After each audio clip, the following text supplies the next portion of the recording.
Shock and disbelief after a San Antonio 14-year-old boy is jumped by classmates, then he's shot to death.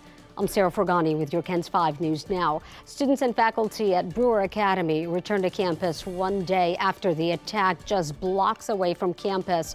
The school is now providing counselors and therapy dogs. KENS 5's Earl Stuttermeyer spoke with the superintendent and parents.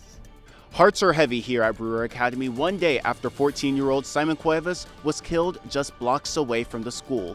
Parents I spoke with say they're on edge, not knowing if their children will get home safely from school. I feel like, oh my God, let me call my grandson. And I thank God he wasn't at school yesterday. One by one, students are getting scanned at Brewer Academy before they go inside. When they get on the bus, they are use the one to make sure that there's no weapon.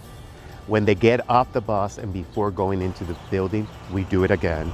Before students are dismissed to go into the bus or to walk. One parent dropping her daughter off says she's worried about her safety, not being able to reach her, especially when she walks home after school. Let the kids have their technology, because how are we gonna know that they're safe? How are we going to know if they made it home? 14-year-old Simon Cuevas was killed after police say a group of 17s ambushed him as he walked home from school. Police say Cuevas was beaten before one of the teens pulled out a gun and shot him. All teens involved ran off. Parents I spoke with say they're heartbroken and hope justice gets served. I hope they catch those kids. They need to pay for what they did. I feel for his parents. My condolences to all his family. Superintendent Aquino says they're providing all surveillance from Brewer Academy to police to aid in their investigation. On the west side, Earl Stuttermeyer, KENS 5. President Trump is lashing out at Federal Reserve Chair Jerome Powell over his comments that tariff uncertainty could pose a risk to the U.S. economy. The White House continues to defend its tariff policy, even as it faces a new lawsuit from California now. Natalie Brand has the latest. President Trump is meeting with Italy's prime minister today to discuss tariffs. The president has been touting negotiations with trading partners and attacking Federal Reserve Chair Jerome Powell for highlighting the risk and uncertainty around the policy. The level of tariff increases announced so far is significantly larger than anticipated, and the same is likely to be true of the economic effects. Powell says that could include higher inflation, slower growth, and higher unemployment. Though he didn't use the term, those factors raise concern about stagflation.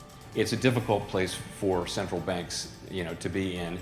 President Trump on Truth Social slammed Powell's report as wrong, saying the Fed chair's termination can't come fast enough. Powell's term as chair expires in 2026. The Trump administration is also facing a new lawsuit over tariffs from California. The suit contends the president lacks the authority to unilaterally impose tariffs. No state is poised to lose more than the state of California. Democratic Governor Gavin Newsom argues his state, the world's fifth largest economy with industries from tech to agriculture, stands to lose billions. The White House continues to defend its tariff policy, calling it a, quote, historic effort to address the national emergency of a persistent trade deficit. Natalie Brand, CBS News, the White House. And that's a wrap of your KENS 5 News Now on this Thursday. I'm Sarah Forgany. I'll see you tomorrow.